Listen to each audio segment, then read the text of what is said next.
is now in session. The Honorable Judge Cribb presiding. Everyone but the jury may be seated. Bailiff, please swear in the jury.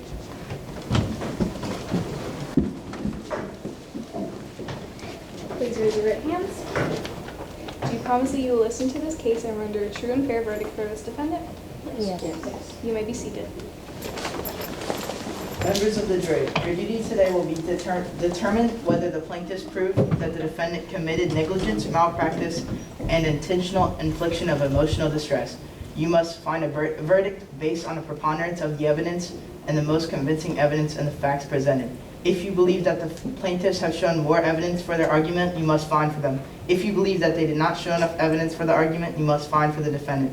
Bailiff, please announce today's case. Your Honor, today's case is Creature versus Frankenstein. Are the plaintiffs ready? Yes, Your Honor. Yes, Your Honor. Is the defense ready? Yes, Your Yes, Honor. Your Honor. Plaintiffs, you may proceed.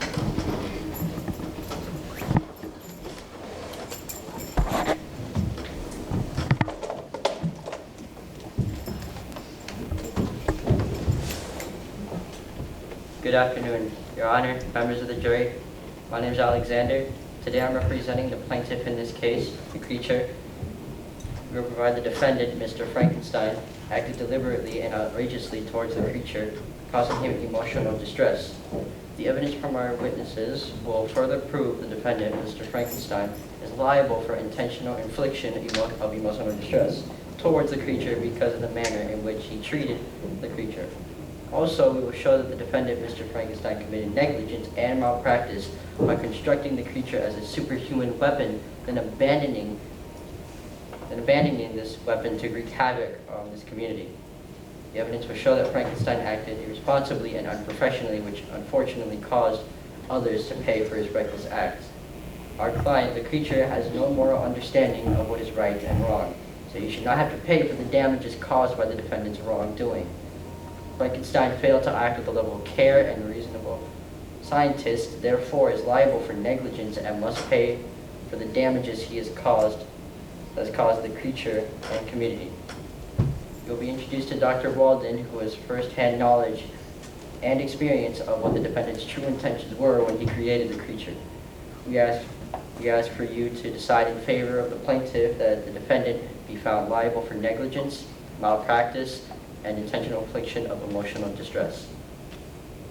Thank you. Defense, you may proceed.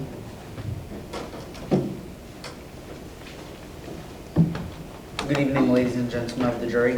I'm Carter, and today we will be explaining why my client, Mr. Frankenstein, is not liable for negligence and intentional infliction of emotional distress. The creature was harmed, but it was not because of Mr. Frankenstein. It was out of Mr. Frankenstein's self-defense after the creature attacked him. When my client originally got the brain from his assistant, Mr. Fritz accidentally grabbed the wrong brain. Because of this, the blame could not be put on Mr. Fritz, the blame could be put on Mr. Fritz, who was the one who influenced the creature's horrible actions. Most of the emotional distress caused in this case was out of self-defense due to the creature attacking Mr. Frankenstein and his companions multiple times. After trying to peacefully contain the creature and failing, Mr. Frankenstein got the help of an actual doctor who ended up being killed by the creature and escaping. After the creatures escaped, it harmed multiple people, even killing a young girl. My client, Mr. Frankenstein, was not able to control the creature during its spree, and this all goes to show that Mr. Frankenstein is not liable for negligence and infliction of emotional distress. Thank you. Thank you. Plaintiffs, you may call your first witness. Thank you, Your Honor. I call to the stand Elizabeth. Will the witness please stand to be sworn in by the bailiff?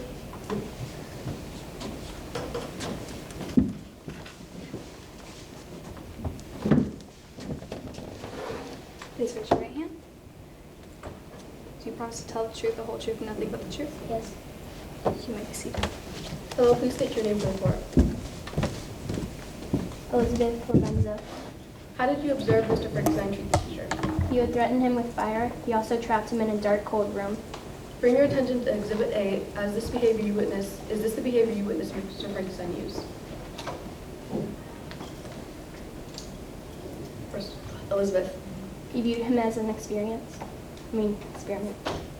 How did he care for the creature? He would neglect the creature, and leave him in a dark lab. Objection, Your Honor, opinionated. Sustained. Jury, please do not mind that question.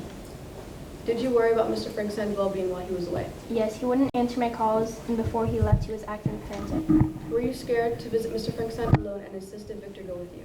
Yes. How was his behavior when you arrived at the tower? He was excited about his experiment, very frantic. He yelled at us when he first arrived. No further questions. Defense may cross-examine the witness.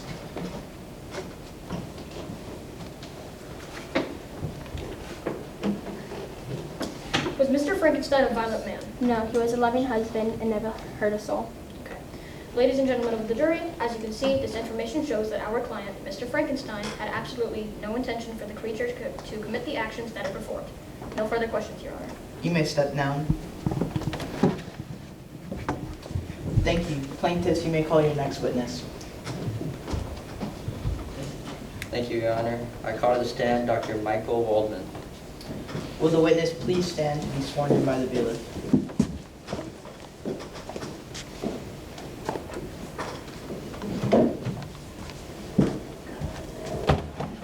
Please raise your right hand.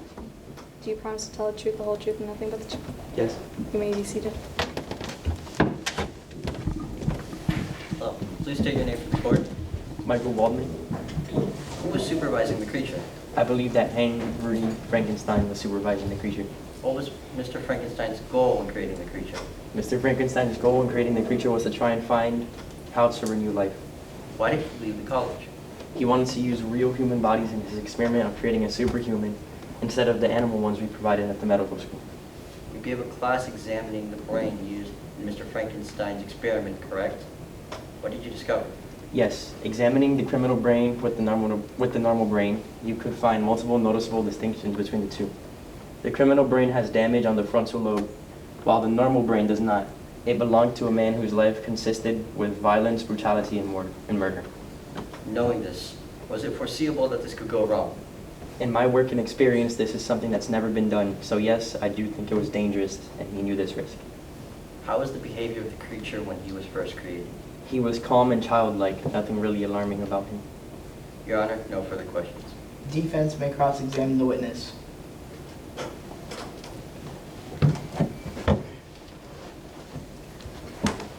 Why would the creature have a motive to harm you? I don't know. I was only trying to help him and he attacked me. Did you ever harm the creature? Only when defending myself when it tried to attack me and Mr. Frankenstein. Ladies and gentlemen of the jury, this information further shows that our client, Mr. Frankenstein, is not liable for the creature's actions. He was never harmful towards the creature if it was not in self-defense. No further questions. You may step down. Thank you. Plaintiffs, you may call your next witness. Thank you, Your Honor. I call the creature to the stand. Will the witness please stand to be sworn in by the bailiff?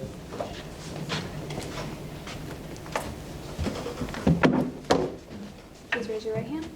Do you promise to tell the truth, the whole truth, and nothing but the truth? Yes. You may be seated.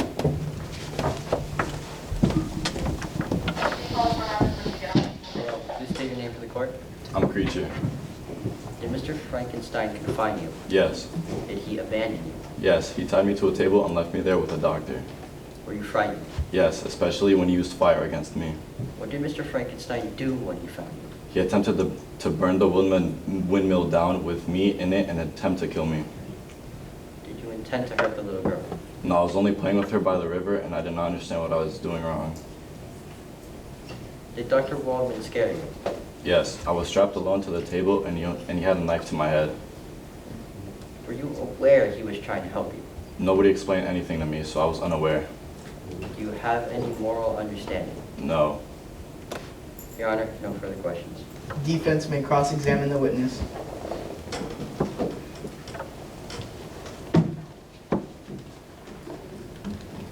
How long were you held inside of the lab? About 3 hours and then I escaped. How did you escape from the lab? I killed the doctor and ran out. Was the doctor trying to harm you in any way? No. So you killed the person taking care of you and ran out to murder a little girl and terrorize the city? Yes. Can you explain to the jury the order of events from when you were made and when you escaped? I was created and started to attack Dr. Frankenstein, and then Fritz threatened me with fire. The next thing I knew, I was there, was this doctor touching me, and I decided to escape. Is it reasonable to say the reason you are being burnt in the windmill is because you killed 2 people? I guess. So it's fair to say that they were all acting in self-defense? Yes. From what we have discovered here, I would not say that you were a very kind creature to anyone, and that you were almost always the first aggressor. Thank you, Your Honor. No further questions. You may step down. Plaintiffs, you may call your next witness.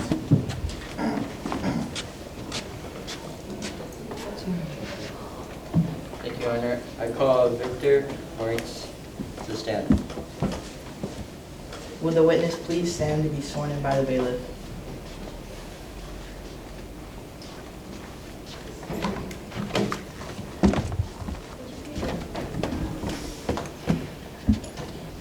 Please raise your right hand. Do you promise to tell the truth, the whole truth, and nothing but the truth? Yes. You may be seated. Please state your name for the court. Victor Mortis. Why did Elizabeth not feel safe? She was worried that Mr. Frankenstein was not in a good place mentally. Did you feel unsafe around Mr. Frankenstein? A few days ago, he creeped me out a little when he glared at me through the woods. Objection, Your Honor. Not relevant. Overruled. How was Frankenstein's behavior when you and Elizabeth visited him in his lab? He wasn't acting like his normal self. He was fixated on making a creature come to life. What did Mr. Frankenstein say to you before completing the final step to his experiment? He called himself crazy and said we're about to witness his greatest creation. How was your personal relationship with Elizabeth? I was very protective over Elizabeth. She was like my little sister. I only wanted the best for her. What about Henry Frankenstein? We are very good friends. Actually, I became really worried when he started acting strange. Your Honor, no further questions. Defense may cross-examine the witness.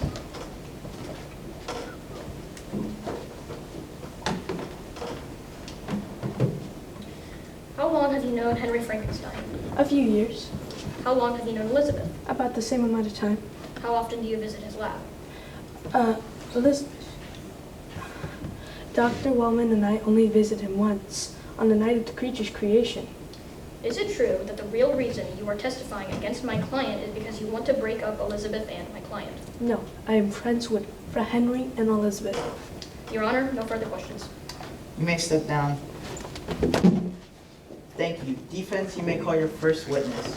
Thank you, Your Honor. I call Fritz to the stand. Will the witness please stand to be sworn in by the bailiff?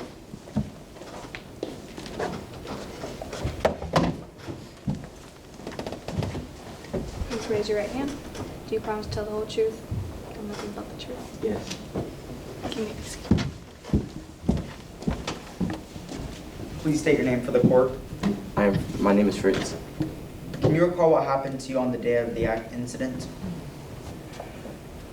Me and Mr. Frankenstein attempted to control the creature, which led to it attacking us. Did you or anyone else harm the creature out of anything besides self-defense? I alone attempted to harm the creature and for no good reason. Do you believe Mr. Frankenstein wanted to harm the creature after its creation? No, the creature was one of Mr. Frankenstein's biggest passion. Do you believe Mr. Frankenstein's intentions were harmful? No, he simply wanted to create life. When and where did you obtain the creature's brain? I obtained the brain during the nighttime at the medical school. Did you inform the doctor that you grabbed a different brain? No, I did not. Did you at any point harass the creature? I did once to get him to stop trying to attack me and Mr. Frankenstein. Thank you, Your Honor. No further questions. Plaintiff, you may cross-examine the witness. Did Mr. Frankenstein ever leave you alone with the creature? Yes. Did you intentionally harm the creature? No, I was trying to stop him from attacking me or leaving the lab. But wasn't the creature first obedient when he was first created? Yes, but also violent. Why did he become aggravated? Because he was frightened of the fire. Do you think Mr. Frankenstein overestimated himself? No, Mr. Frankenstein was a brilliant scientist. Thank you, Your Honor. No further questions. You may step down. Thank you. Defense, you may call your next witness.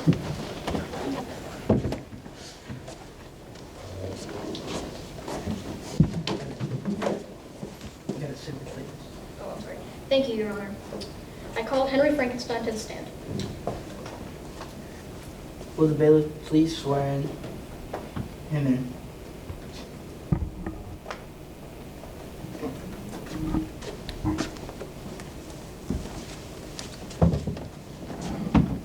Please raise your right hand.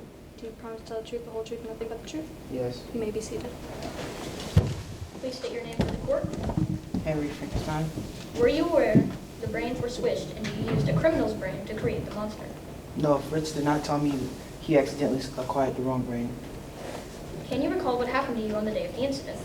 Not much after the creature knocked me out. Did you or anyone else intentionally harm the creature? No, we were forced to protect ourselves. We didn't want to hurt the creature. It was out of self-defense. Was the monster too difficult to contain, leaving you with no choice but to defend yourself with fire? Yes, the fire was only used against the creature for self-defense. Did you try to keep the creature under control? Yes, I kept him away from the others in the lab. What were your intentions when creating the creature?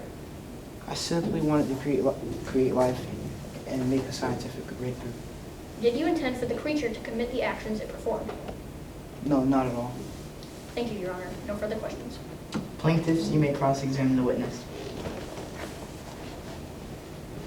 Was the creature compliant and obeyed? Both at different times. Can you recall the first event in which he became aggressive? When Fritz came out with a torch. Were you able to apprehend the situation? No, he kept getting aggravated and wanted to grab the torch from Fritz's hand. Was he actively harming you or only aimed to grab the fire in use of self-defense? He was only grabbing the torch from Fritz's hand. Did you notice any abnormal behavior from the creature, and if so, did you treat it? The creature acted childlike, and I thought he would grow up like a normal human. I gave him no treatment. What did the creature do that made you use torches as self-defense? He was large and walked at us. He would attempt to grab us when we were scared because of his size. So you acknowledge you created a weapon that you had to defend yourself against. No, I did not intend to make him a weapon. The reason he was aggravated because Fritz had switched the brain. Did you properly examine the brain upon receiving it? Of course. Did you think the brain was normal? Yes. Dr. Waldman has previously given his professional opinion on the brain used and was able to determine that the brain was abnormal and belonged to a violent murderer. So how did you not see it as unfit? Well, since I'm dropped out of medical school, it is something I'm not experiencing. Were you able to find any research on this topic of bringing back life? No, I wanted to be the first. So why did you proceed knowing it was a possible risk? I was confident in my experiment. How did the creature escape? He broke out of the table he had strapped on. Who was supervising him? I was not present at the moment. I was discussing things with Dr. Walsh. So you left a weapon with childlike behavior alone in a room strapped to a table? Yes, I did. Thank you, Your Honor. No further questions. You may sit down. Both the plaintiffs and the defense have now rested their cases. The attorneys will now present their final arguments. Plaintiffs, you may begin. Jacob. Thank you, Your Honor. We have provided by a preponderance of the evidence that the defendant, Mr. Frankenstein, was negligent and failed to act with the level of care required as scientists when conducting experiments. As we have heard, Mr. Frankenstein testified his proof behind his dangerous experiment was solely based on the confidence and did not have the professional proof. Mr. Frankenstein's behavior caused him to harm many innocent people, including the creature. Mr. Frankenstein was deliberate and reckless in how he treated the creature by keeping him inside a dark lab, frightening him with fire, and abandoning him when he only had the mental capacity of a child. Mr. Frankenstein wanted to create a superhuman, and this shows he knew the creature could cause harm to our community, so we hope that you find him liable for malpractice, negligence, and intentional infliction of emotional distress. Defense, you may proceed with your closing argument.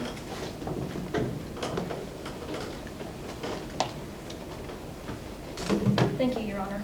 Members of the jury, with all the information provided, it should be clear to see that our client is not guilty of any of the claims made against him. Mr. Frankenstein had no intent of creating a murderous creature. He also had no intent of harming the creature out of anything besides self-defense. He simply wanted to create life and foster a new scientific innovation. Therefore, the allegations presented against our client are all false, and you should find our client, Henry Frankenstein, not liable for negligence and emotional distress towards the creature. I'd also like to add that Mr. Fritz grab the wrong brain, therefore leading to the creature's horrible actions. Therefore, you can pinpoint that Mr. Fritz is the cause of the creature's actions. Thank you for your time. Members of the jury, you have heard the testimony concerning this case. It is now up to you to determine the facts. You and you alone are the judges of this facts. Once you decide that what facts the evidence proves, you must then apply the law. The laws in question are: any professional in science is liable for negligence and malpractice when they fail to behave or act in a level of reasonable care of and pre professional in that field but exercise in the same circumstances. The second law is that a person commits intentional infliction of emotional distress when they deliberately or recklessly inflict severe mental suffering on anyone with outrageous conduct. You must answer two questions. Did the defendant fail to act or behave with the level of care of a professional prudent and a reasonable scientist would have when he created this creature? And the second is, did the defendant deliberately and recklessly inflict emotional distress on the plaintiff when he was caring for him? In just a moment, the bailiff will take you to the jury room to deliberate and consider your verdict. The foreperson will organize you and start our discussion to reach a verdict. The foreperson's duty will be to sign the verdict statement from the jury. When you have agreed, whatever verdict you render must be anonymous. The bailiff will now escort you to the deliberation room.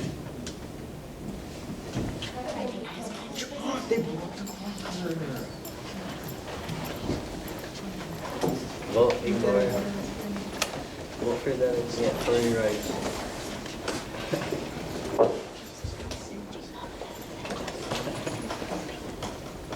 Have you reached a verdict? Yes. Yes, Your Honor. You gotta get the verdict. You want to start over? Yeah, you do have a bailiff hands. Okay, thank you. I don't have the You gotta get it. He's gonna say it. You can just stay over there. Jaden's been practicing it. It's okay. Do I stand here? Yes, go ahead. We'll let Jaden say it. Go ahead. All right, have you reached a verdict? We, the jury, in the case of Creature vs. Frankenstein, find for the plaintiff that Mr. Frankenstein is guilty for damages to the creature. He means liable for damages to the creature. They found for the plaintiff, okay? Can we go ahead? What's it say? You wanna- The jury has found for the plaintiff. Thank you, jury, for your service today. Court is adjourned. Okay, but Freeze, you know, we always do this. If you would like, you can hold the jury and ask them if that is their verdict, and then you can ask them. We can ask them because we're in school. We can ask them. We wouldn't do this in real life, but we can ask them what their reasoning was and why they voted that way. So if you voted in favor of the plaintiff, that the defendant was guilty, go ahead and raise your hand. Do we get a unanimous one? Because we said unanimous, but we did not have to. So it was 5-1. In civil trial, so it does not have to. Hold on, I'm right here. In civil trial, it does not have to be unanimous. It just has to be a majority. In criminal case, it is because remember, Alexander, you're one of my CJ kids. Because why? Why in the criminal cases do we have to have a unanimous one? Everybody has to agree. Like asking to do a bias. Yeah, non-biased, but why? Why in a criminal case? It's like more serious. It's more serious. Why is it more serious? Because of murder. Well, no, why? Because what happens to the person? Where's another criminal person? They die. They die. No, they're gonna what? Well, they could be counted. They're gonna get their freedom It taken could away. change their entire Because life. they're Yeah, dead. if they're gonna put, you guys are forgetting your fourth I amendment, don't- so that's I don't get the okay. question. Because we would put someone, away, they lose their freedom. So go ahead and we can poll and we can start with Jaden. Would you like to share us why you voted the way you did? Yeah. I voted that Mr. Frankenstein was liable for the damages because he probably should have asked Fritz more information about the brain, because even though he wasn't the one going to get it, and he would have had no idea. I mean, like me, if I was a scientist, I would have been like, hey, did anything happen while you were out? Is this the correct brain? Are you sure you got the right one, So that's what I said. Okay, so he's a juror, and that's what jurors do, is use some of their general knowledge from life and kind of apply it to see how a reasonable person or a reasonable scientist would behave. I like that. Chris, you voted for the defendant, right? So go ahead and tell us why I you were voted for holding the out. defendant because the creature had no way of expressing emotion. So the doctor, when he was waving fire at him, had no clue of what his intention was when he was trying to grab the fire. That's an interesting insight. Ms. Raymond, do you want to share with us? We had a special guest on today. Well, Mr. Frankenstein is the professional, so he should not have relied on his assistant to go and get the brain. He's He actually should have- not a doctor, so he's not a professional. He's a Professional scientist. So he's a professional in his area of It's his expertise. field. Okay, he doesn't have a degree. He's still a scientist and acting as a scientist. Yes. John, go ahead. And anything else, Ms. Raymond?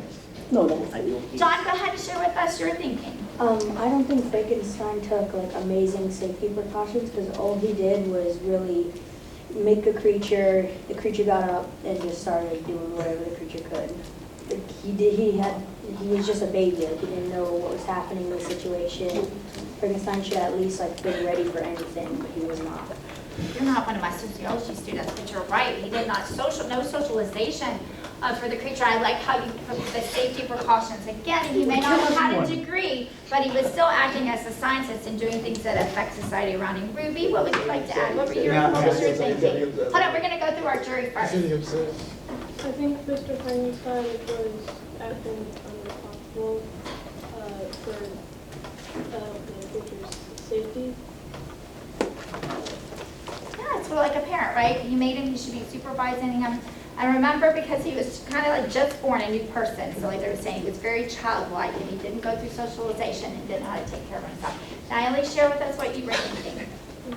I thought that Mr. Frankenstein didn't take enough precaution when creating the creature. And that's what Carter and I have been arguing for I don't know how many weeks. I'm like, he made this big weapon thing and then he just set it free. Not on purpose, and he site. did not set it free. He did, he abandoned it. He certainly didn't call anyone to come supervise it. Would anyone else like to add? Anyone else come in to watch any of their opinions? Because obviously 5 of the jury agree with me. I have not been unbiased in this. So that's why I did not sit in on the jury and I kept quiet during the trial. So does anyone else have anything? I do. Yeah. No, you don't. We don't care about your opinion. Okay, hold on. You We're lost. gonna be respectful and listen to everyone. Go ahead. Even if, like, Frankenstein still is a baby, if, like, let's say you leave your, like, kid at, like, a little play place with a bunch of other kids, if they, like, suddenly, like, go around and start hitting all the other kids and stealing stuff, it's, like, it's not the parents' fault, it's the kids' fault. Because, like, especially if the parent, like, tells them not to do that and, like, tries to get them not to. Ms. Gonzalez rolled her eyes. It doesn't make sense. It doesn't. It's a kid. But you said Oh, God. you said left the child. Yes. You can't just leave your child. He said free die. Yeah, they got a play place. You're not Oh, God. Should we just leave our children tell them not to do it? No. Because you let them out without teaching them. Wait, but can I? So that's our You suck. argument. Why did you teach me? Why did you teach me? Why did you put fire on me? Why did you try to murder me? Why did you try to put me 6 feet under twice? Hold on. You tried to put me 6 feet under twice. Wait, so we can listen. Smack the guy. Bro, so, not letting him socialize is maybe because he assaulted 3, 4 people, so they didn't want to let him out into the wild. Oh, so he is dangerous. That's why they're Yeah. going to let him out. We win. You're an idiot too. The second they let him out, he killed someone. So they would not have let him out. He did not know he would be monstrous before he created him. He's a literal monster. We are going to They didn't disagree know with that. you, but I love your strong made a advocacy monster. that you are staying with your You are the client monster, in your Alejandro. position. What do you on Still accident? not a winning. You're the monster. I am the monster. Why'd you do that? That's why I kill people. Evan, you want to add something? He Come usually on, adds yeah, some you reason. Oh, God. We were dealt a bad hand, okay? This We were is on the a worst monument. time. They had to take like, hey, 10 times. What did Mrs. Walsh say? Remember we had a little lesson about that sometimes our clients we're not going to get the perfect case, right? And sometimes it's going to be the hand looks like it's dealt against you. But you have to work with your, and wait, I'm going to say that you both were very strong advocates. And you had to kind of just, you guys remember we rewatched the movie again so you guys could pull out some more information to help him. And you did that. You're old. Sometimes you're going to have it's going to be kind of stacked against you and you're going to have maybe not the strongest case, and that's okay. Because you never know. You had one that agreed with you.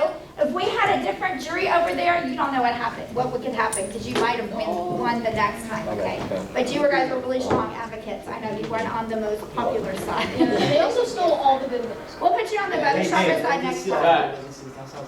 We have We've had a lot of debate over this. Even if you have the witnesses, we're gonna Do lose. any of our visitors want to say anything? Ms. Reed or Dr. Coleman want to say anything to the kids? Yeah, I think Dr. you both had very strong arguments. I could see both sides. I think my parents' side kicked in with, ultimately, especially you see in the world today, a lot of times adults are held responsible for the actions of their students. So I could see that, but then I also didn't have, Frankenstein was like, not Frankenstein, but the monster was like, I killed her, and I was like, well, wait a minute. So I was like in between, but. Yeah. I did kill her. I did kill her. I did kill her. How much responsibility? Do better, Dad. You say. How much responsibility? Dr. Gonzalez, would you like to say? I am amazed Right? by Alejandro, please. Y'all We are getting a compliment, so we're gonna. Yes, I am just amazed by all the hard work that you guys put into this. It is so impressive just to be here and seeing you guys just as if you were really, conducting a trial. So I applaud you. I have taught them, and they've learned things that I didn't learn till college or law school. Wow. So this is really like high school level stuff. So they really stepped up and did a wonderful job of pulling through with each other. And we just have to take the hand that we're dealt and deal with it, right? But you did a great job, and we'll make sure that you're on the other side next time when we do it. When we do our contract one, we'll have another one in third quarter. Our contract one that we're going to do. But you guys did a great job. Nobody made mistakes. I want to thank you all for coming and spending this time with us and making this memory. Hopefully this will be a good memory for you guys from middle school one day. Thank you. I do want to say something too. You guys are impressive. I never had this growing up. Because I also just recently graduated high school. I never had this, never had a chance to do this. I went to 11 different schools, and each school never had this, even private schools, even public schools, they never had this. And it's impressive too. You guys are doing a great job. So I want you all to hold your heads up and walk with pride around here because you're doing things that we never got to do. And you're doing it really effectively and really well, okay? Right? Yes, go ahead, court's adjourned. You ready? Mr. Miles is ready, you got your close up. Let's go. Just say court's adjourned. Court is now adjourned.